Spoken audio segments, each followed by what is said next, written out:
Amis du hack, bonsoir, bienvenue dans Les Activistes, votre podcast sur l'actualité du hack tous les lundis à 18h pour parler de l'actualité du premier et à jamais club de football français en partenariat avec France Bleu Normandie.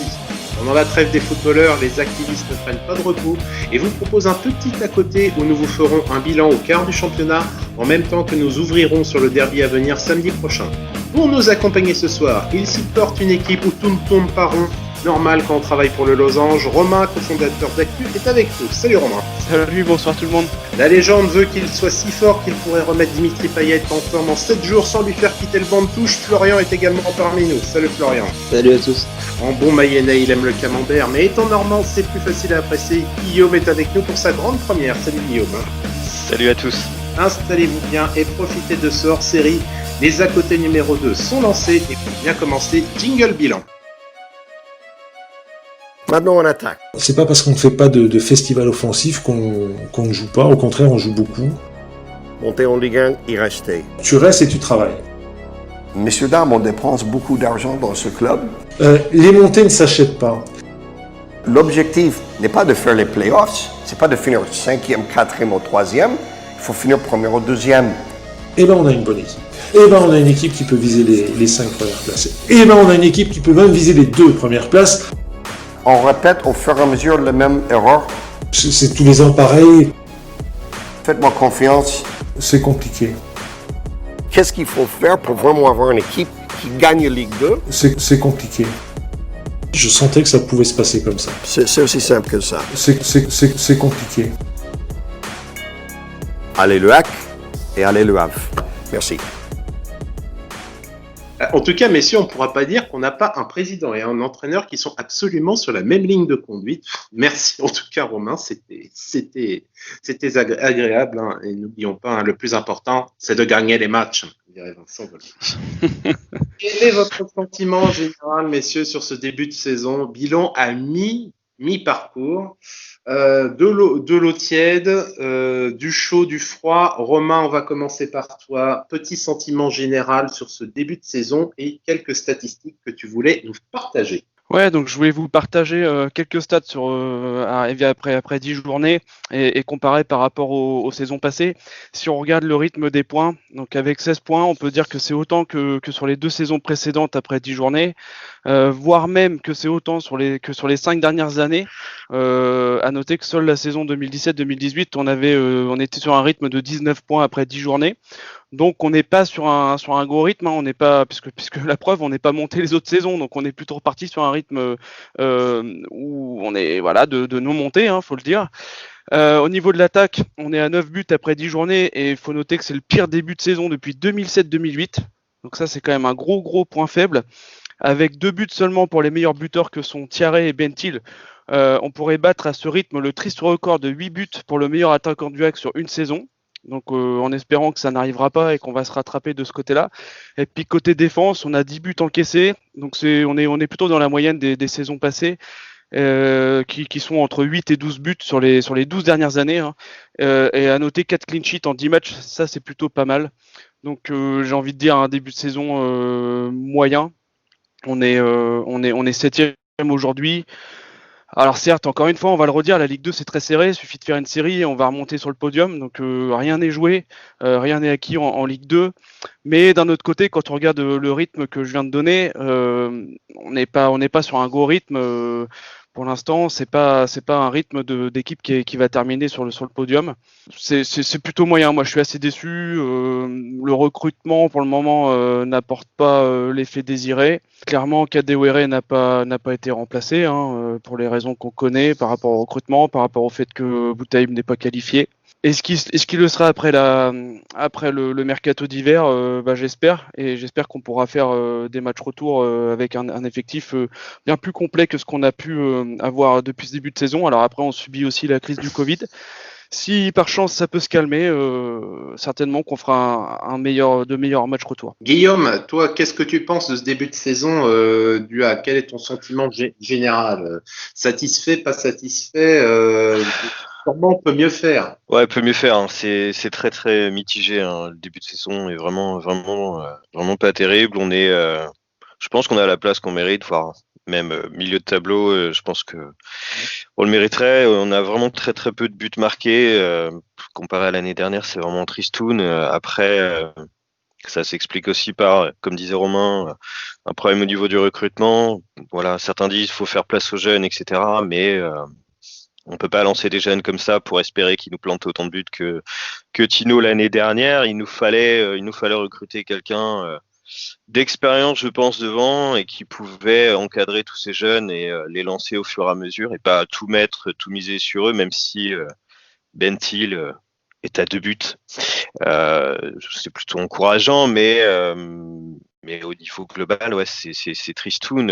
Les matchs, la plupart, on se fait dominer de chez dominer. Et pour moi, quand on est le Hack, c'est pas ce que j'ai envie de voir quand je regarde le Hack, quoi. J'ai pas envie de voir une équipe qui recule, qui serre les fesses comme nous et qui attend que la fin du match arrive, quoi. Donc moi je veux des conquérants et c'est pas forcément ce qu'on voit en ce moment. Donc, en espérant que la trêve fasse du bien et qu'on puisse repartir de l'avant contre Caen.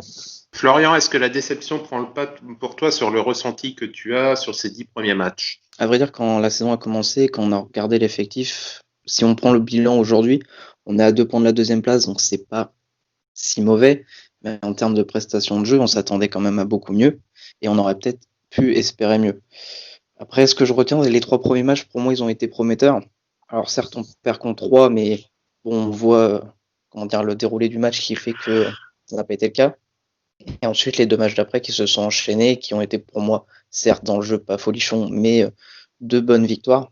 C'est après ces matchs-là où ça a commencé à devenir très triste en termes de jeu et en termes de plaisir. Après, ce que je veux retenir, c'est on est la 4e équipe à l'extérieur cette saison et malheureusement que la 10e équipe à domicile. Donc c'est peut-être aussi cette performance à domicile qui est moins bonne. Après, je sais qu'on a un match en moins à domicile par rapport aux autres équipes du championnat, donc c'est à mettre en compte.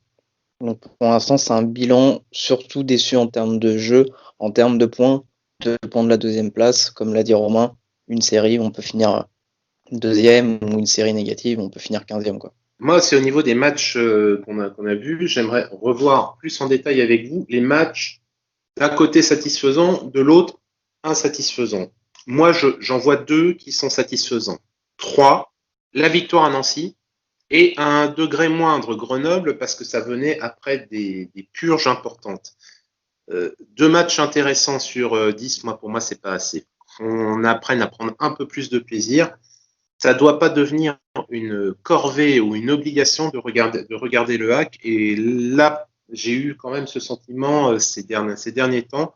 J'espère qu'on aura un beau match samedi contre Malherbe, parce qu'il faut faire vivre un petit peu les supporters. Autrement qu'avec de l'envie, de la niaque, les gars, hein, on y va, on va au mastic, oui, enfin, avec un peu de matériel aussi, des passes redoublées, des centres et des tentatives d'attaque, et des passes qui vont dans le sens du jeu. J'aimerais bien aussi que ça aille un petit peu dans ce sens-là. Bulletin de notes. J'appelle à l'instant le proviseur Romain qui a ramassé donc les carnets et les bulletins de notes du Hack vont être donnés. Messieurs, je vais vous demander en rafale à qui vous donnez les félicitations, les encouragements, un avertissement, voire un blâme. Oh, Guillaume, à toi de commencer. À qui donne les félicitations? Alors, les félicitations vont aller vers Mathieu Gorgelin, comme beaucoup je pense, les encouragements pour Bentil, l'avertissement pour Paul Le Guen et Abdelli, j'expliquerai peut-être tout à l'heure, et un blâme pour Fontaine totalement. Et éventuellement un petit blâme aussi, même un gros blâme pour la cellule recrutement pour le remplacement de Tino. Allez, Florian, à toi de t'y coller maintenant. Quelle est ton évaluation pour cette première partie de saison? Alors, pour ma part, les félicitations à Gorgelin, évidemment. Bentil aussi. Pour les encouragements, je mettrais Ersoy, mais un petit attention au comportement. En termes d'avertissement, je mettrais Meras et Le Guen. Et enfin, en blâme, je mettrais Fontaine. Et je parlerai du Hack dans son ensemble. J'expliquerai un peu plus tard, on en a déjà parlé dans l'émission, mais je reviendrai dessus. Pour ma part, je vais donner les félicitations à Mathieu Gorgelin, ça va pas être très spécifique, je pense que c'est assez évident. Un gros encouragement à Godwin Bentil, mon futur chouchou, je pense, dans cette équipe. Avertissement à Oumout Meras qui est pas au niveau de ce qu'on attend d'un joueur comme lui, donc j'espère qu'il va vite se redresser. Au niveau du blâme, on va pas charger la mule plus que ça pour Jean-Pascal, vu que certains s'en sont bien chargés avant moi. Encore une fois, au service billetterie du HAC sur ce qu'on a pu voir récemment et même récemment, je vais même dire au service du HAC tout court, j'aurai l'occasion de m'expliquer à ce sujet. Monsieur le proviseur, à vous de rendre votre propre évaluation. C'est à vous. Alors, pour ma part, les félicitations, je les donnerai tout comme vous à Mathieu Gorgelin. Il enchaîne sur les mêmes prestations que la saison passée dans la continuité.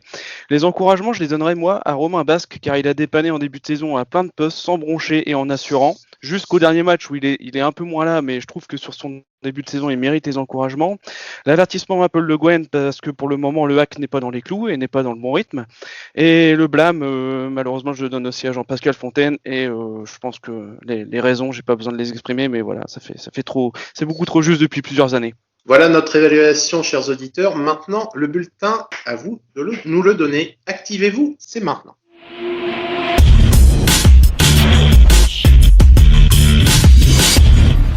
Romain, tu as compilé donc le bulletin des internautes.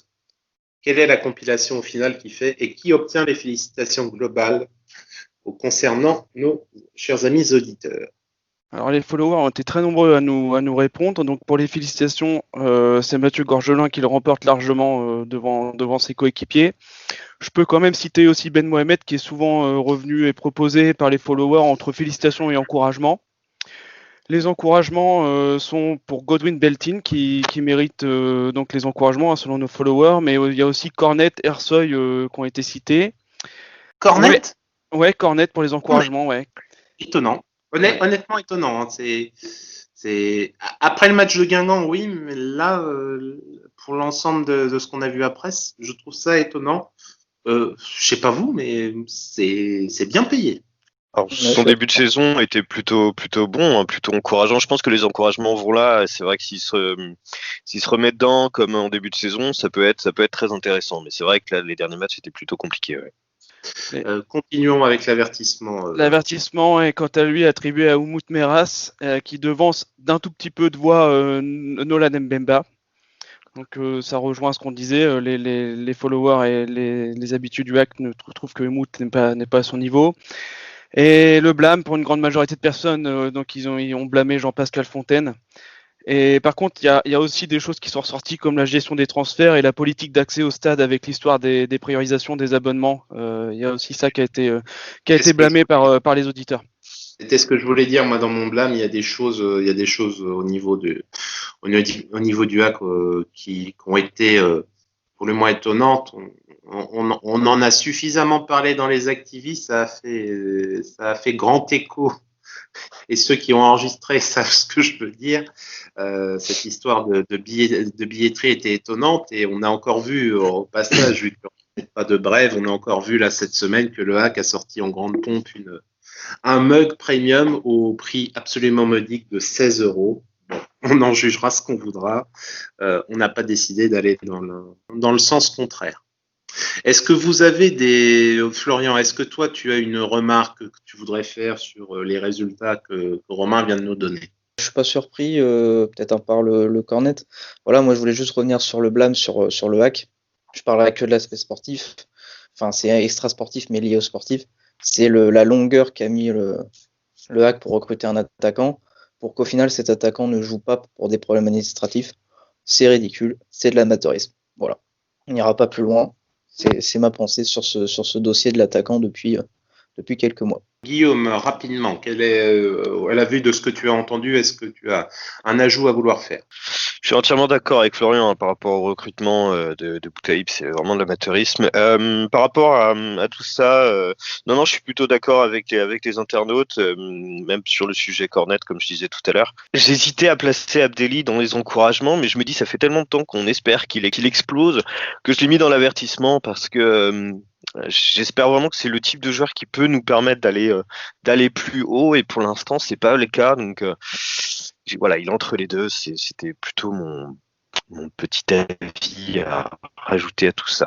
Voilà. Et Romain, cher proviseur, avant de signer et de clôturer les carnets, est-ce que vous avez un avis global sur ce que les internautes vous ont donné? J'approuve totalement ce que les internautes ont donné. Mathieu Gorgelin, on en a déjà parlé, il continue, il est sur le même niveau que l'année dernière, il prouve qu'il pouvait être numéro 1. Godwin Beltin mérite largement les encouragements, il est appelé à la rescousse, il sort du centre de formation, il fait le taf. Il fait le taf, on peut pas lui demander d'enchaîner les buts, c'est pas possible. Les avertissements, encore une fois, Mout Meras, Nolan Mbemba, ça me paraît tout à fait logique, hein. Et le blâme, on va pas revenir dessus. Je pense que l'émission de la semaine dernière, on a assez taillé le portrait à Jean-Pascal Fontaine. Et voilà, hein, tout le monde comprendra les raisons pourquoi Jean-Pascal Fontaine se trouve blâmé par un certain nombre de personnes. Nous en avons fini avec la période passée. Il est temps de nous projeter de l'avant vers samedi prochain. Jingle Derby, c'est maintenant.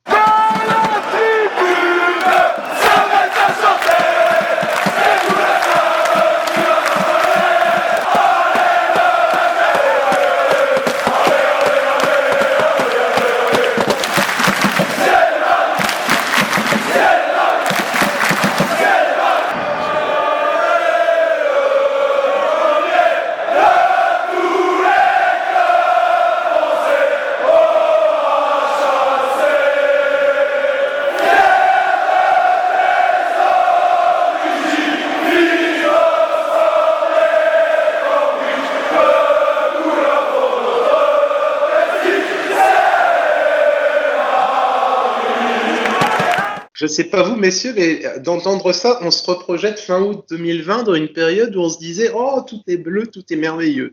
Ah, c'était bien, c'était bien. Ouais, malheureusement, on n'aura pas le droit à cette ambiance-là pour le prochain match contre Caen, mais on voulait rappeler au bon souvenir de la période avant Covid. Alors, ce sera un petit peu plus feutré cette fois-ci, mais bon, faut pas gêner. Il y aura toujours Robert Malm aux commentaires pour nous rappeler à quel point on n'est pas aimé en France. C'est toujours. Petit sondage pour commencer avec Actu. Ce match contre Caen, la bataille de Normandie, c'est un derby, c'est un match attendu ou c'est un match comme un autre? Romain, qu'est-ce qu'ont pensé les internautes de cette question? Et après, en rafale, non, on va d'abord commencer par votre avis. Florian, pour toi, ce match contre Caen, c'est un derby, c'est un match attendu ou c'est un match comme les autres? Rapidement. Alors, je dirais comme ça, attendu. Un match attendu. Guillaume. Moi, je dirais c'est un derby, mais c'est pas le derby. Voilà, c'est la nuance. On va en revenir. On pense que c'est comme ça. Romain aussi. Allez, je me lance. C'est un derby. Oui, c'est bon. Et pour moi aussi, vous m'auriez posé la question il y a 3 ans, je vous aurais dit c'est un match attendu. C'est un derby pour moi maintenant. Résultat du sondage aussi. Qu'est-ce qu'il en ressort, Romain? C'est très très serré. Et donc c'est le derby qui l'emporte avec 37,4%. Un match très attendu avec 36,2%, donc c'est très très partagé. Et un match comme un autre pour quand même 26% des followers. Donc pour 3/4 quand même, c'est pas un match comme les autres et ça a quand même un petit goût sympathique dans la bouche. Votre avis, messieurs? Est-ce que c'est le derby? Non. Je crois pas qu'il y ait un vrai supporter du HAC qui puisse sincèrement dire que le match contre Malherbe soit le derby. Est-ce que c'est devenu un derby? Comme je vous le disais, j'ai changé ma position sur ces dernières années et peut-être que c'est à force de les fréquenter et de se rendre compte qu'on est aussi mal aimé par les Caennais que par les Rouennais, en tout cas au moins autant méprisé, que ça a ce petit goût de soufre dans la bouche et dans l'air qui peut être gentil, même si c'est pas aussi détestable que sur certains derniers matchs qu'on a pu avoir face au FCR. Pour moi, c'est un derby. Ça sent pas la poudre, mais c'est bien. Et en plus, il y a 2 équipes qui, normalement, vont jouer au foot. Ça peut être plutôt sympa. Florian, toi, qu'est-ce que tu penses de ce contexte de ce match contre Malherbe? S'il y aurait eu cette période de non-Covid, ça aurait pu être très intéressant et j'aurais été impatient. Là, j'avoue que mon envie et la pression a du mal à monter. Quand je vois les performances des équipes en termes de jeu et en termes de stats, ça n'annonce pas non plus un match super passionnant. Je reviendrai plus tard sur les stats de Caen. Donc moi, franchement, j'ai pas plus d'attentes que ça. Mais c'est vrai que pour reprendre après une trêve, c'est mieux d'affronter Caen que d'aller affronter Châteauroux ou quelque chose comme ça. C'est un peu plus passionnant, on va dire. Guillaume, pour toi, qu'est-ce que tu ressens de ce match? Beaucoup moins d'excitation par rapport aux années précédentes, dû, et comme disait Florian, au Covid, l'absence de spectateurs, etc. Et puis là, il y a une longue trêve internationale. La hype, elle a un peu du mal à monter, mais ça reste quand même un des matchs les plus importants de l'année. Si on pouvait les calmer un petit peu, les Canets, parce qu'ils sont vraiment toujours chauds quand il s'agit d'affronter le Havre. Donc si on pouvait les refroidir comme l'année dernière à Dornano, ça serait pas mal, même si là on va être au Stade Océane. J'ai quand même envie de les calmer au moins jusqu'au match retour. Tu parlais de hype, on en profite d'ailleurs de demander à tous les supporters de envoyer des photos sur Twitter avec le hashtag Normandie Marine. C'est à l'initiative du HAC pour pouvoir diffuser sur les écrans du Stade Océane, montrer que les supporters sont là et les soutiennent. Romain, qu'est-ce que tu penses toi de ce match? Un peu comme mes deux compères, à cause du fait de la crise sanitaire, c'est vrai que les matchs deviennent des matchs comme des autres, mais match après match, parce qu'il n'y a plus d'ambiance dans les tribunes, et du coup, on a du mal à se mettre dans l'ambiance. Maintenant, ça reste quand même un match important de la saison, hein, que ce soit le match aller, le match retour. C'est un adversaire qu'on a toujours envie de battre. Et effectivement, si on peut un peu calmer les Canets sur les réseaux, etc., ça serait bien. Après, je voulais juste faire un tout petit clin d'œil à Fafan72, qui est un Canet avec qui je discute depuis de nombreuses années maintenant et qui écoute notre émission, les gars. Donc voilà, je lui fais juste un petit clin d'œil parce que je les mets pas tous dans le même panier, loin de là. Florian, tu voulais nous parler des stats sur les anciennes rencontres. Est-ce qu'on peut prédire le résultat du score en fonction de ce qu'il y a eu précédemment? Parce que apparemment, ça a été souvent le même résultat. Alors oui, en effet, pour revenir sur les stats en général, depuis 2008, les affrontements Le Havre-Caen et Caen-Le Havre, ça a donné 6 victoires pour Le Havre, 4 nuls et 7 victoires pour Caen. Donc ce sont assez serrés avec un petit avantage au Canet. Le Havre est invaincu contre Caen depuis 3 matchs en Ligue 2. Et il y a eu 4 matchs en Ligue 2 Le Havre-Caen, que Le Havre-Caen. À chaque fois, c'est le même résultat. Donc le 26 avril 2010, Le Havre-Caen, un partout, but de Mesloub et Del Arabi pour Caen. En avril 2013, Le Havre-Caen, pareil, but de Duhamel sur penalty pour Caen et but de, alors attention, Ben Kali Fodé Keita pour Le Havre, qui était entré à la place de Geoffrey Malfleury. Est-ce que ensuite on a encore de Fodé Keita, messieurs? Sincèrement, non. Non, je me souvenais plus de ce joueur. C'est bien, il a marqué, les gars. Ouais. On poursuit en 2014 avec, pareil, un partout, but de Bonnet et de José Saez pour Caen. Et enfin, l'année dernière, pareil, un partout, but de Thierry sur penalty et d'Onyongue pour Caen. À noter aussi Rouge d'Ersoy et de Yago. Celui de l'année dernière, on se demande encore comment on ne l'a pas gagné, hein, parce que celui-là, c'est vraiment qu'on l'a voulu. Hein. À noter aussi que Caen, ils sont 4e, ils ont 9 buts marqués et 8 encaissés, ça rappelle un peu un club de Normandie en ciel et marine. C'est la meilleure équipe à domicile, avec 4 victoires et 1 nul, mais la 16e équipe à l'extérieur, avec 1 victoire, 1 nul et 3 défaites. Donc c'est assez intéressant. Une équipe qui a 46,6% de possession de balle, ça rappelle encore un club de Normandie, et qui a 6 clean sheets, un peu plus que là cette saison. Et avec un entraîneur qui est connu au-delà du cadre strict du club dans lequel il exerce, comme un club normand qui exerce en Seine-et-Marine également. Pour ajouter encore dans les comparaisons. Qu'est-ce qui se dit de l'autre côté de l'eau? Pour ce à côté, nous avons eu envie d'avoir un avis divergent d'une autre, et nous avons interviewé Maxime qui s'occupe du site Malherbe Inside, un pendant d'actu pour les Rouges et Bleus. Nous l'avons interviewé cette semaine et nous vous prions maintenant de bien vouloir l'écouter.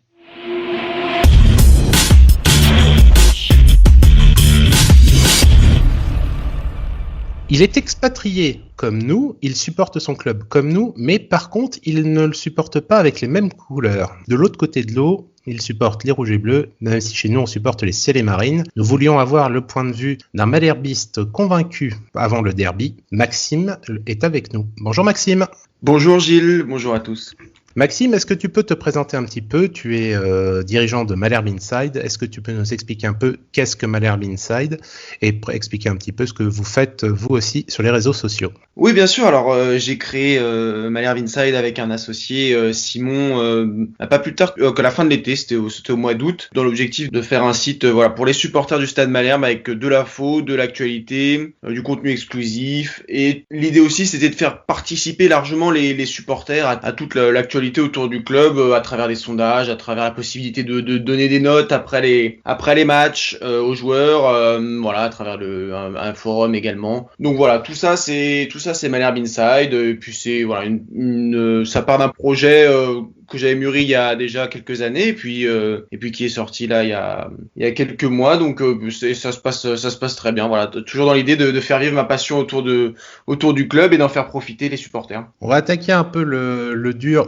maintenant. Qu'est-ce que tu penses de la saison actuelle de Malherbe? Je peux te dire que nous, de notre point de vue, on est très étonnés de vous retrouver aussi bien placé à ce moment de la saison, car on avait très très peur pour vous si on avait un peu de charité. On se disait, mais est-ce que déjà vont-ils démarrer la saison? Qu'est-ce que tu en penses, toi?